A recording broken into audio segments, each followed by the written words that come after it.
Hey everybody, today I am going to be reviewing Annihilation. This film came out in 2018. It was directed by Alex Garland. This was a highly requested review at the time, and unfortunately I just didn't get around to it. But when I look at Ex Machina, a lot of the issues that I have with that film definitely reverberate through this one in some severe ways, and then in other ways less so. In my initial review for Ex Machina, I did say that Alex Garland, I have a very interesting experience in terms of the hold that he has on me, because it's both fulfilling and lacking. It's like I'm very intrigued by his films, but not necessarily compelled by them. From both an emotional standpoint and from a cerebral standpoint, there is a lack of immersion, I think, in his films, and the editing is a little bit off for me. The tone feels a little bit off, but the things that I do like about that film, you know, they still remain in my mind. They kind of echo through my brain a lot, and I'm still really fascinated by it. And now we have Annihilation, which is Garland's second feature-length film, and it's another very frustrating situation, just because I wish it had improved a little bit more than it did. I have similar feelings in terms of the lack of immersion into the films, and especially the world building that they're trying to do for Annihilation, but this feels more like an unraveling compared to Ex Machina, because it just feels a lot sloppier in the execution, especially of the narrative, because the plot is really, really silly and quite messy. That said, there were things in Ex Machina that I mentioned by name that I really wanted them to improve on, and he did that. He addressed some of those issues in the sense that, you know, visually it's more striking, it's more pronounced, and you know, aesthetically, all of that, I just think it's more ambitious, it's more hypnotic, it's more cinematic, and it pushed the envelope in ways that I felt were maybe a little bit more generic aesthetically in Ex Machina. Yes, there is supposed to be a difference there. I mean, Ex Machina is much more intimate in terms of its scale, and this, of course, is way, like, it's attempting to build an entire world here, really. So visually, it's going to be very abstract. It depends on that, and it is going more for that 2001: A Space Odyssey feel.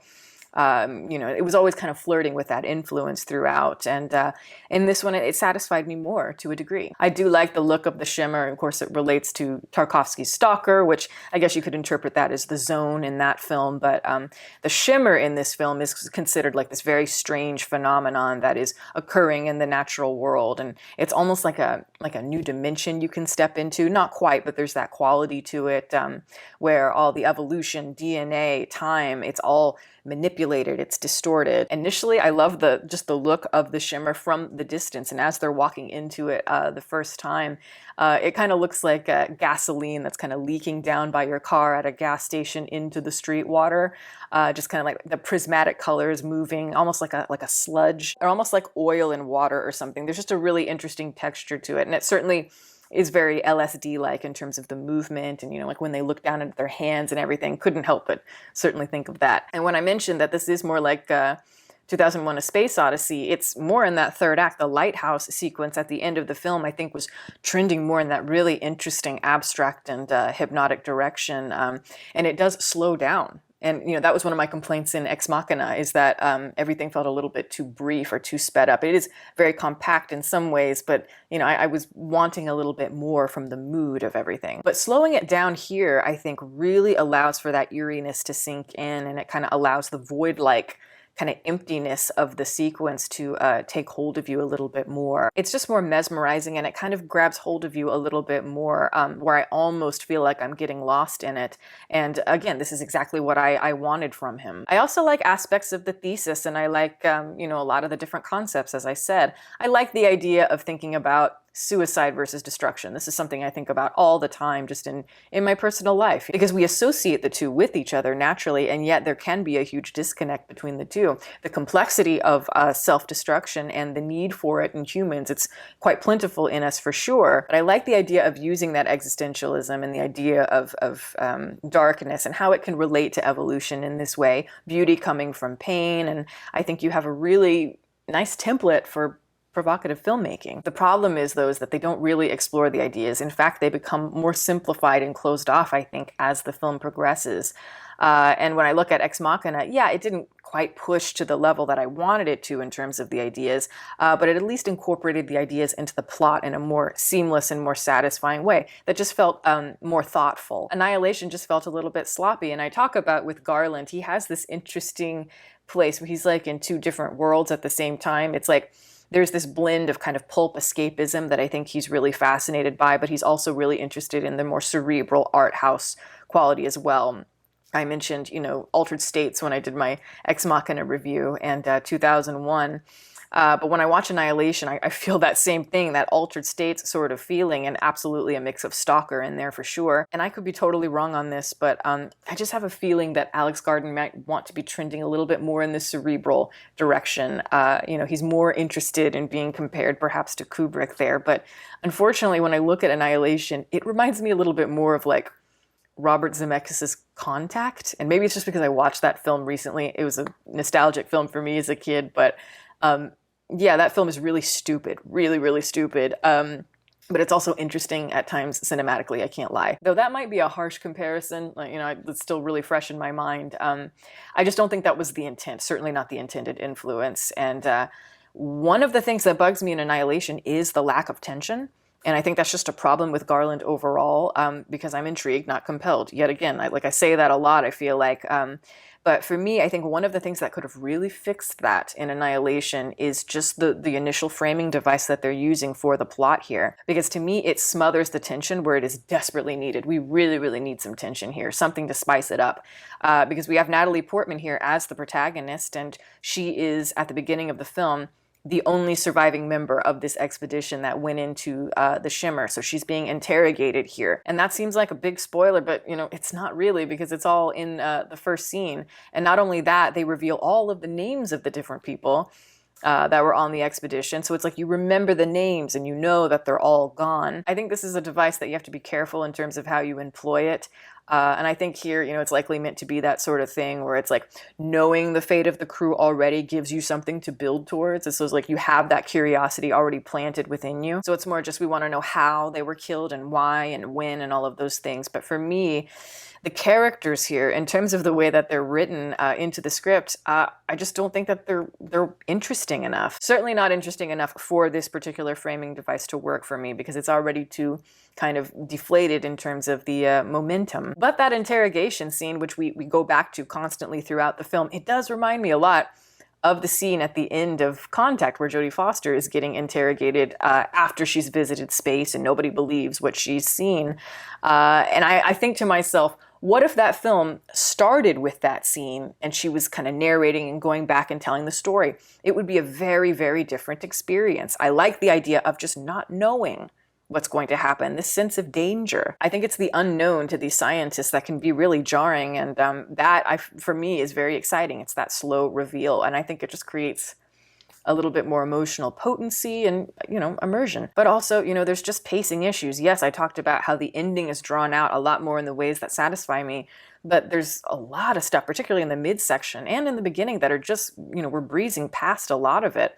A lot of the scenes that I feel we should really be kind of reveling in, whether they're haunting or poetic or beautiful or tense, they go by very quickly, and I feel like I can't get any traction out of it, and that's a real problem. The Shimmer, just by design, is so unique, and there's so many interesting directions I think you could take it in, but the wonder of experiencing it, I think, should be present more in it. I just want to know what it feels like more for these people as reality starts to get fainter and fainter into the distance. Some of the designs of the plants and particularly some of the animals in the film are really, really intriguing and very haunting as well. And then others, I think, maybe not so much. But really, for me, I think the thing that's lacking the most is just mainly in the characters, mainly in that expedition of lady scientists. I don't know, everything about it feels very half-assed. You have good performers here that add enough essence into these personalities that make you go, this person's intriguing, they're charismatic, I want to follow them, but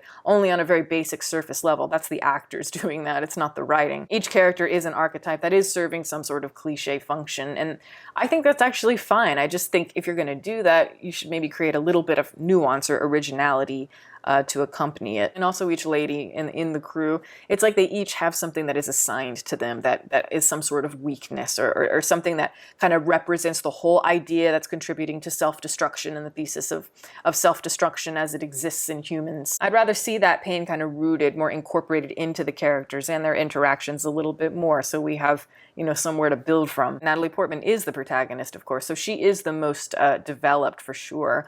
But she's still an enigma in a way that I find frustrating. Yes, I know, again, I understand that that's part of the point, but I don't think the way that they're keeping her distant is necessarily really serving the film properly. I almost wish that her experience and her self-actualization existed more in the actual present. Like, we start to see it more as she's on the expedition, as she's figuring stuff out.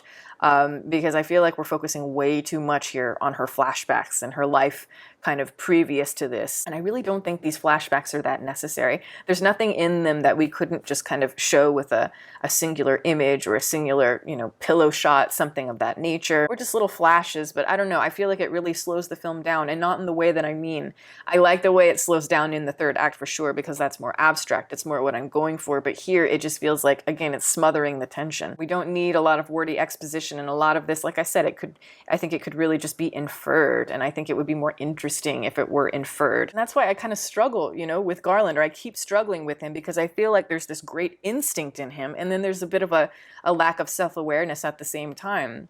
Because I do think that there's certain things that, really need to be developed that he's just kind of skimming over. And then the stuff that we really don't need, he's delving way too much into. So yes, instinctually, there's just a little bit hit or miss. And I think part of the problem is trying to find that sweet spot between, again, the escapism and more the abstract, the more art house style of it, because I think we're still unnaturally trying to fit in characters that are maybe thinly conceived into a mood that isn't harmonizing quite. Everything is just a little bit ill-fitting, just when it comes to the plot, when it comes to the tension, everything.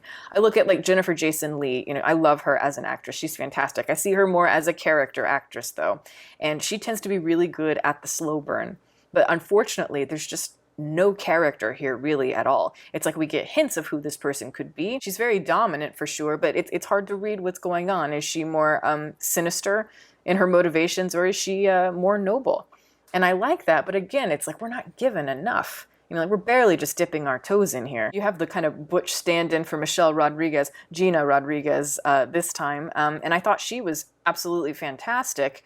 I like that she gives off kind of like a spunky sort of energy that I think we need here, that turns defensive and angry in a way that is believable, but we are not given enough time with her, though she is certainly handled better than certain people. For example, Josie, I thought she wasn't handled well really at all, because she's this shy person and an insightful person, and I find her interesting, especially, when we get maybe halfway to the film. I'm like, oh, she's got something interesting to say. I'd like to learn more about her.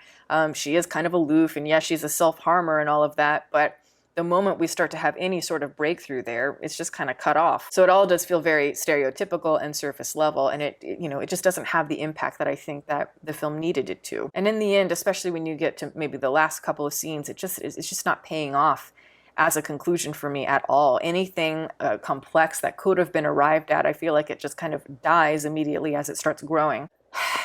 Overall, it is just so hard for me to come to a conclusion in terms of how I feel about his movies, because similarly to Ex Machina, I have a lot of problems. I have way more problems just on a basic level with this film than I did Ex Machina. And I'm not even sure that I really liked it. And yet I would totally watch it again, 100%. Am I going to be critical of it? Yes. Am I probably going to be more critical of it? Maybe. But I might also see things that I find to be quite nuanced. But I will say I absolutely do recommend it, especially if you're really into sci-fi. If you liked Ex Machina, absolutely. Just because even if you are split on it, I think there's a lot here at least to, take away from it, to admire. When it comes to sci-fi, it's just really, really refreshing, I think, to see movies that really push the imagination and have a little bit of ambition. And especially seeing a director like this start to grow cinematically too and really develop a visual style. I think all that's really exciting. But yeah, I still think there's so much to be improved on, but we'll see how the career progresses. But that is my review. Thank you guys so much for watching. I'm going to plug my website. As always, it is deepfocuslens.com. I'm an artist and I do commissioned portraits, and I also sell prints of my work. If that is something that you're interested in, you can always go to the website below. And if you have a question for me about a commission or a print, you can always email me. My email is in the description box below as well. Also, I would like to give a shout out to my patrons who have been wonderful. Thank you guys so much for your support, and welcome to the new members. If you are interested in becoming a patron. The link for that is below, as well as the rest of my social media information. You can watch more videos here, and you can subscribe if you'd like. Catch you next time.